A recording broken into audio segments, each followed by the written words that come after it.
everyone, what's up? I am Analandria Tanu 22. Welcome back to another episode of Fun with Voice Acting. Today I have the legend, Mr. Bryce Papenbrook. Thank you so very much for joining us. Yeah, happy to be here. Some of you may know him as Kirito from SAO, Eren Yeager from Attack on Titan, but there's going to be no particular theme to this episode since he's done so many roles. We're just going to be bouncing back and forth. I talk a little bit, yeah. And let's get on it. So tell me, when did you first realize you wanted to become a voice actor? My journey into voice acting was kind of over a long period of time. I was born into a family of actors. I used to love to go to work with my dad. He was working on Power Rangers when I was about 8 years old, and I went to one session, and at the end of his session they needed a kid's voice, and he's like, he's a kid, throw him in the booth! And that's how I got kind of in there, and I grew up around voice acting in the world and got to be in some cool things growing up.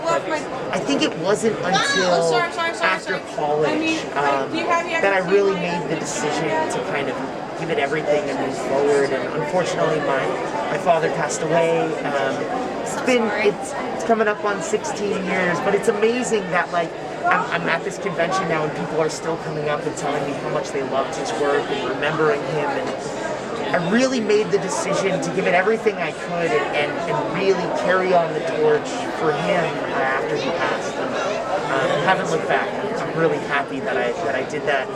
Have been able to achieve what I have to do that, to carry on the torch for him. That's great. And what do you like or dislike about being a voice actor? I love the work. I love being able to portray those characters and the freedom that you have while being a voice actor. Like, you step into that booth and you can kind of be anything, which is so cool. And I feel like I've won the anime lottery, playing the roles that I've been cast in and been able to play. And what I don't like is the audition process. It's so competitive and so tough to get those roles.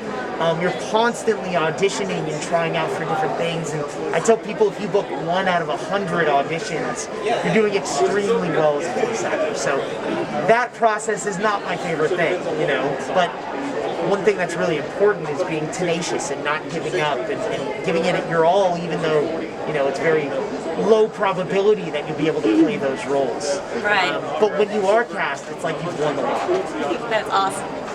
And if you were not a voice actor, what do you see yourself doing and why?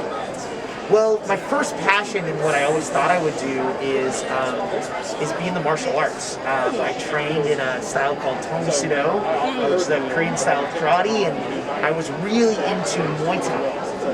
I competed for years and years all through high school. I was very close to turning professional. So I really thought I was going to be competitive there. I saw, the life of a fighter is challenging and really difficult. It's almost like being an actor, because you have to be in the right fights at the right time and constantly win to make it somewhere. Right. So I decided, later that I was going to go to law school. So I went to UCLA. Right, that's the next logical step, right? So I went to UCLA. I studied political science and philosophy. And, I found passion for law from reading stuff like John Grisham. So I thought that's what I was going to do. And, as you do, you kind of bounce around. My day job, as I was establishing myself as a voice actor, was front-end web design. So I love technology as well. There's not one thing that I've kind of fallen into outside of voice acting that's really stuck. But I love doing those other things too. I still love martial arts. In fact, my daughter is now doing a little bit of Muay Thai and Jiu-Jitsu. It's just so fun to see. And I still work kind of in the technology field. I still love that. Yeah. That's great. And I hear you have a Facebook group called the Einkrad Cadet Corps. For those of us who may not know, could you tell us a little bit about it?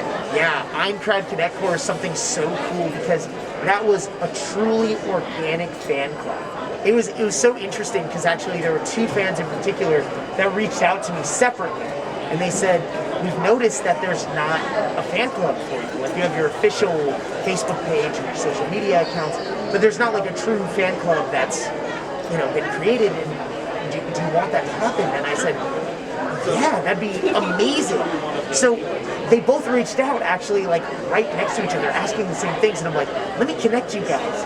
And you guys started, and I'll support it as much as I can. So that's how the Einkrad Cadet Corps was founded, and I just love what they've done with it. And, you know, for a while I was sending like autographs and things for them to hand out, and it's still going strong, which is so cool. That's great. And lastly, is there anything you'd like to say to your fans? Thank you guys so much for supporting me and watching my shows. You know, as a voice actor, we go into these soundproof rooms by ourselves, and you just pour your heart into the microphone, and you hope that somebody sees it. So when you reach out to me online, or you come to conventions and meet me, like, it means so much. So thank you guys for watching, and look out for lots more. I've been talking a lot and screaming a lot, so lots more happening. Well, thank you. We appreciate what you do. It means so much. And thank you guys for watching. Hope you enjoyed it. There's a lot more cool stuff to come, so until next time, stay tuned. Bye!